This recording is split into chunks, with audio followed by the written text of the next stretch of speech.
We're talking Liverpool now, and an interesting game against Everton at the weekend, but kind of in keeping with Liverpool's season so far. Harriet Prior is with us to pick through it. Harriet, good morning to you. How are you? Morning. Yeah, I'm fine. Thanks. How are you guys? We're 6 games in. Are there trends emerging from Liverpool's season? It's difficult to get a grip on how well or otherwise Jurgen Klopp feels the team are playing. And luckily enough, Manchester City also dropped points at the weekend, so it wasn't a catastrophic dropping of points, but there's definitely been a sense that maybe they're just not firing at the moment for whatever reason. Yeah, like you mentioned there, we're 6 games in and we've got 9 points. I think that's not the ideal point you want to be at the start of the season, especially coming off the back of last season when we were fighting on all four fronts and we took it right to the last stage of every single competition. It just seems this season like we're just a little bit off it, and I don't know if there's a variety of factors involved, whether there is a bit of a hangover from last season and a few players just are still finding their way a bit, whether they're trying to adapt to the new system. And I think that might be the biggest change for me, is that we've obviously lost Sadio Mane, we've got Darwin Nunez in, and he's more of an out-and-out striker, and we've had to change the formation to adapt to him. And at the moment, it doesn't quite seem to be working, and I don't think you can pin that on individuals. But yeah, there's no denying that we have dropped a lot of points at this stage, and luckily other teams around us have as well, so we're not a million miles off, but I think we need to find our way soon, otherwise we will end up a million miles off. Liverpool games are almost too entertaining at the start of the season. Like, it was incredible that somehow finished scoreless. Liverpool hit the woodwork 3 times, but Everton had countless chances as well.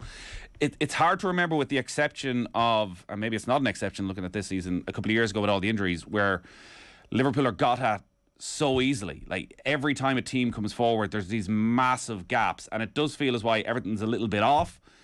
There's also something systemic there that they need to fix quite quickly. Yeah, I'm not sure if you can sort of say there's massive gaps, because I think the style of football they play is high risk and high reward, and they play this high line, and so much is spoken about it, whether it's a good thing or not. But ultimately, it's what's helped us win trophies in the last few years, because we squeeze teams, we push so high up the pitch and play such an attacking style of football. And unfortunately, that does mean, like you mentioned, that sometimes on the counter attack there are spaces for the opposition to exploit, and I think that's what we really saw against Everton. There were stages where it was 6-on-3 and they had 6 attackers running forward and we only had 3 defenders back, and they were able to find gaps that shouldn't have existed. But last season, I feel we were more effective at defending from those counter-attacking moments. This season, it sort of has gone a bit wrong, and then we do concede goals, and we do concede goals first in a lot of games, and we were lucky not to concede, we were lucky not to score, but we were also lucky not to concede against Everton, because they had a lot of really good chances. So yeah, sometimes the goals we consider against the run of play, because we have played so well and then they just manage to catch us on the counter. So something has got to change. It's a control thing for me. How are we controlling the game? Are we letting the opposition control the pace of it? Are we letting them keep the ball too much? Are we being good enough out of possession? Those are questions that I've started to ask. So is that a midfield issue, or are we coming back to Well, you look at that midfield at the weekend. Like, Harvey Elliott and Fabio Carvalho are two exceptionally talented young players, but they're a world away from Gini Wijnaldum and Jordan Henderson either side of Fabinho, or even Thiago, who, like, there has been a transformation of Liverpool over the last couple of years since Thiago arrived, where they wanted more control. The rock and roll football had gone a little bit, like they were more comfortable in possession and happier in possession, whereas Elliott and Carvalho, I would have looked at and thought, well, Elliott can slot in for Salah, Carvalho can slot in for Diaz. I wouldn't really seen the two of them as real out-and-out central midfielders. Certainly not in a Merseyside derby, in a game of... It just feels like they're in a little bit of limbo in what they want from their midfield, or what they can have from their midfield at the moment.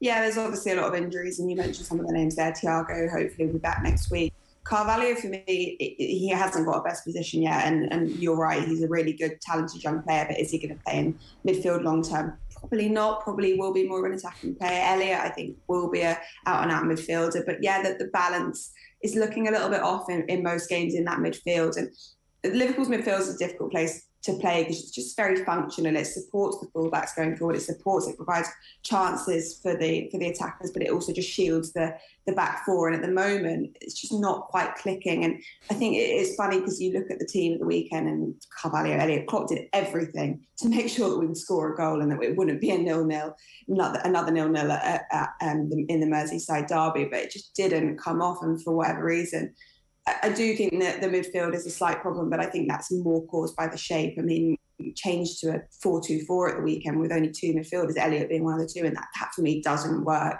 So how are we going to support them best? How are we going to make sure that the shape is working for the midfield that are a little bit inexperienced at the moment and provide chances? Because at the moment, that's not quite coming off. We should talk about Mo Salah as well. What is the... I mean, look, is it just a weird thing where the misses have happened together, or the opportunities haven't fallen together in a sequence, and that sequence will just be broken through randomness? Is that what we're seeing, or is there something about the new players and the new partnerships, and actually he's missing the settled nature of the relationship that he'd built up over 5 or 6 seasons with his previous duo who he was playing with? I mean, for Firmino, obviously he's played with Firmino a good bit this season as well. So what's your take on what's going on with Mo Salah at the moment?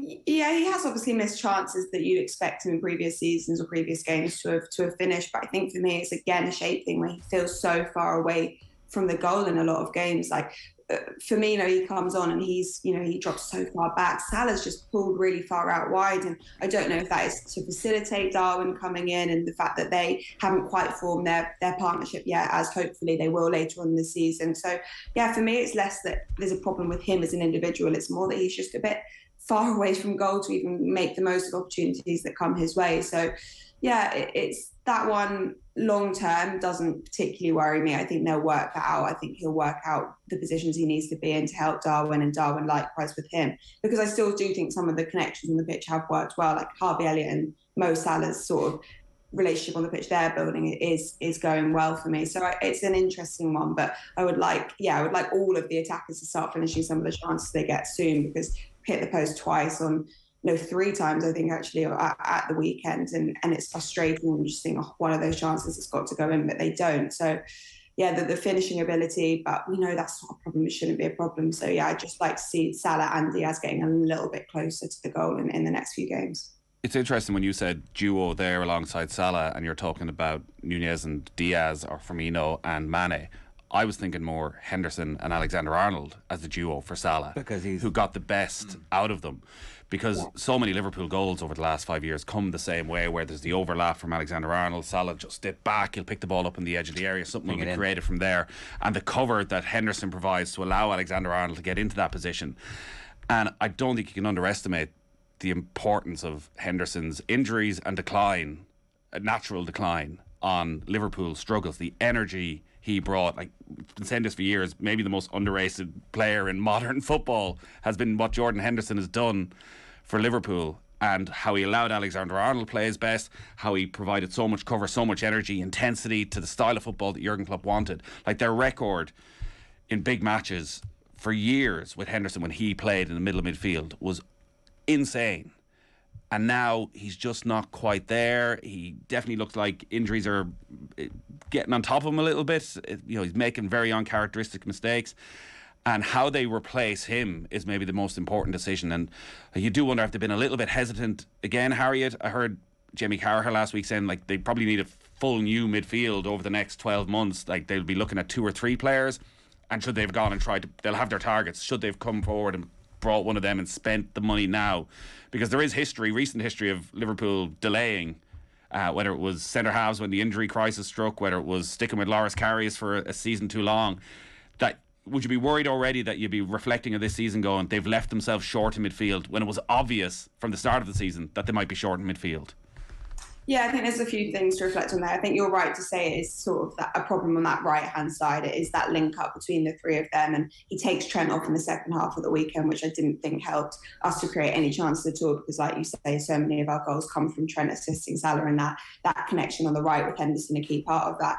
I don't necessarily think that Henderson has sort of dropped drastically in form this season when he was playing well at the end of last season. I think that maybe he just, like you mentioned there, because there is a lack of midfielders, he hasn't got the significant and sufficient rest that he needs to be able to come in the games that he does need to play well in and perform to his best level. And I also think he's getting to the age now maybe where he needs to be in that number 6 role rather than a more attacking midfielder. So him and Fabinho could sort of switch. And then I would have liked to have seen another attacking midfielder come in, and we know that Jude Bellingham is a long-term target, and come in and slot in that position, and that would have allowed a whole load of freedom for our attack, for our midfielders, and it would have allowed Henderson to get more of a rest. So there does need to be a transformation. And you mentioned there we did wait for Konate, and that did cost us sort of a really, really good season when we had all those defensive injuries, because we waited till the summer to bring our long-term target in.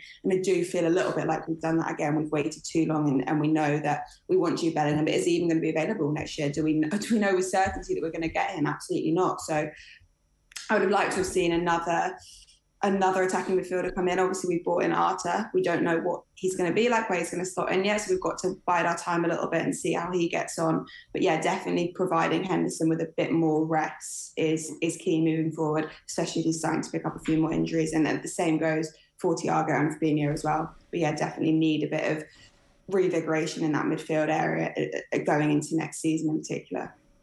That season that we were talking about, where the centre-backs, the injury crisis hit, it was a real struggle for Liverpool to get into the Champions League in the end of that season. And so, that's not that long ago. Everybody remembers it. Is there a fear that this season could get away? Or does City's result at the weekend kind of ease a little bit of those fears and actually give everybody a bit of calm? This is all fine, don't worry about it. And it's going to be a weird season anyway, with like the season now and then the season after the World Cup as well. Yeah, that season was a struggle for a variety of reasons, but I think this one is very different in its nature, because that came after the Christmas period, and we sort of knew that this was going to be our situation for the rest of the season. We were going to have to cope without any defence or any senior defensive players, and we knew that was the situation we were left with after January. This is a bit different in that we know players are going to come back. We know Thiago's back in training this week, hopefully. We don't know the extent of some of those midfielders' injuries, but hopefully Artemelo settles in quickly, and then some of these other players start to come back. So I think it is slightly different in its nature, in that season we kind of knew we were left with what we had. Now we can think ahead. Okay, who are we getting back? How are we going to use them? How are they going to make a difference? And how can we push forward from here? You can't say all is lost when you are 6 points behind the lead and 5 points behind Manchester City. I don't think it's feasible to say all is lost at this point in the season, but change does need to come, and we need to start getting results very soon, because you can't afford to drop many points in seasons when teams are getting over 90 points, as has been the reality of the last few years. Is there any frustration amongst the fan base at the lack of spending? And if there is that because they think Klopp doesn't want to spend the money right now, or because the players aren't available, or do they blame FSG for not investing in the playing stock? It's definitely nothing to do with Klopp. I think that he's been quite clear that he doesn't control what the club spends its money on, and he was quite clear that he wanted another midfielder in the last sort of period of the transfer window, so I don't think anyone's necessarily blaming Klopp.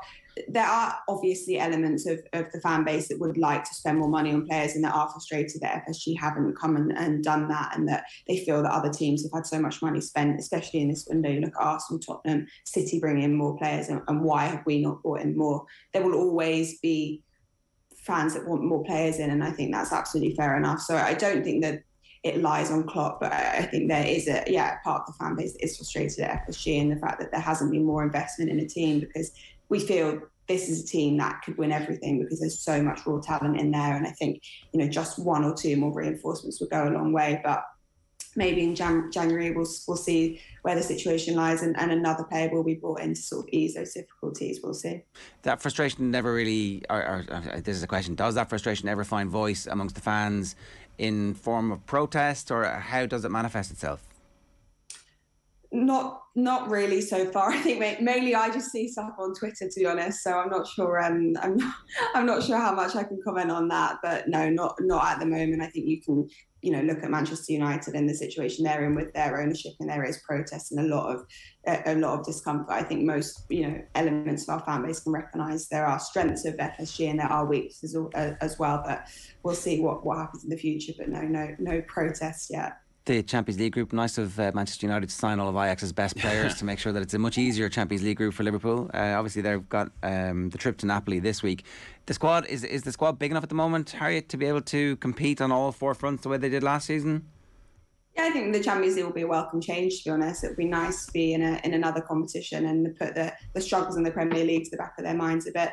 The squad, yeah, I think the squad will be fine. If we can get through the group stages and just make sure that we don't sort of need to do anything drastic, pick up points away from home and get wins at Anfield, and hopefully we'll be able to do that. Although, our results haven't been great, we should be okay. And then by the time we get through the group stages, hopefully our squad will be back to a bit more normality. We've already seen Jota back at the weekend, was a huge boost. So yeah, I feel hopefully confident about the Champions League and getting through the group. So we'll see how the next few weeks pan out. But I think the squad depth shouldn't be a problem. Hopefully come the end of the group stages. So just get through those and see where we end up. Yeah, it does feel like it's sort of just damage limitation at the moment. So get a bit of momentum in the Champions League, because suddenly you don't want to be in a position where you're going into those last couple of games and you desperately need to win and you're having to put out your full starting 11. And likewise in the Premier League, the positive for Liverpool is they've played as poorly as they have, and they're only 5 points behind Manchester City. They meet middle of October at Anfield. Like, you want to be in a position in that where, if you win, you're close. You're within a couple of points in them. Yeah. You don't want to be in a position that if you lose and you're 12 points behind, and it's all over and it's gone. Yeah, that would be a disaster. But I think those injuries, like Jota on the bench, that was a big step forward. And if they are going to get Thiago back, that does give them a completely different outlook. And the positives are Carvalho and Elliott. Like, Carvalho has settled in straight away. He's had his moment. Like, that moment is a standout one that you waited an entire career for, the goal against Newcastle. And like, Harvey Elliott, I see a lot of talk in the papers this morning about the England squad for the World Cup. Like, he has the potential to be world class. Okay. All right, Harriet, good stuff. Thanks a million. Thanks so much. Bye. That's Harriet Prior from the Anfield Wrap there, giving us her thoughts on the situation at Liverpool.